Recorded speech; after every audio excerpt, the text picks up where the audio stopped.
সমস্যা কখনো বড় হয় না, আবার কখনো ছোটও হয় না। এটা নির্ভর করছে যে বলছে তার বলার ভঙ্গিমার ওপর। সমস্যা যেকোনো প্রকার ঘটনা থেকেই হতে পারে। কিন্তু কিছু মানুষ আছে যারা এইসব ছোট, ছোট সমস্যাগুলোকে এতটা বাড়িয়ে বলে, এই সমস্যাটাকে দীর্ঘস্থায়িত করে যে সেটা শেষ পর্যন্ত এতদূর চলে যায়, সেখানে একটা সম্পর্কও ভেঙে যেতে পারে। আমাদের জীবনে যে সমস্যাগুলোর উদ্ভব হয়, সেগুলো বেশিরভাগ ক্ষেত্রেই তুচ্ছ ঘটনাকে কেন্দ্র করেই হয়। আমরা সেই ছোট্ট ঘটনাটাকে এতটা ভয় করি যে সেটাকে মানুষের কাছে বড় করে প্রকাশ করি, যাতে আমরা সেই সমস্যাটার সমাধান পাই। আমাদের জীবনে যে সমস্যাগুলোর উদ্ভব হয়, সেই সমস্যাগুলো একদিন না একদিন ঠিকই মিটে যায়। কিন্তু সেই সমস্যার কারণে এমন কিছু সম্পর্ক ভেঙে যায় বা এমন কিছু সম্পর্কে ফাটল ধরে যায়, যে সম্পর্কটা জোড়ার লাগলেও সেই ফাটলের দাগ বা ক্ষতের দাগ কিন্তু থেকেই যায়। একটা সুতো যখন গোটা অবস্থায় থাকে, তার মধ্যে কোনো গিঁট থাকে না। কিন্তু সুতোটাকে যখন কেটে দুভাগে আলাদা করে দেওয়া হয়, তারপরে যখন সেটার মধ্যে গিঁট লাগিয়ে সেটাকে অ্যাডজাস্ট করা হয়, তারপরেও কিন্তু সেখানে একটা গিঁট থেকেই যায়। যে সমস্যাগুলো আমাদের জীবনে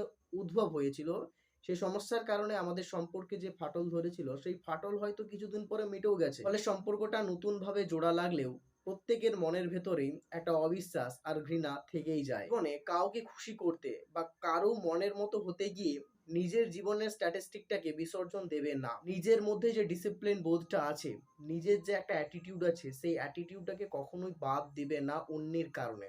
হ্যাঁ, যারা যাদের সঙ্গে তুমি একটা নতুন রিলেশনে যাচ্ছ, তাদের সাথে ভালোভাবে কথাবার্তা বলো, গুড অ্যাটিটিউড দিয়ে কথা বলো, ঠিক আছে।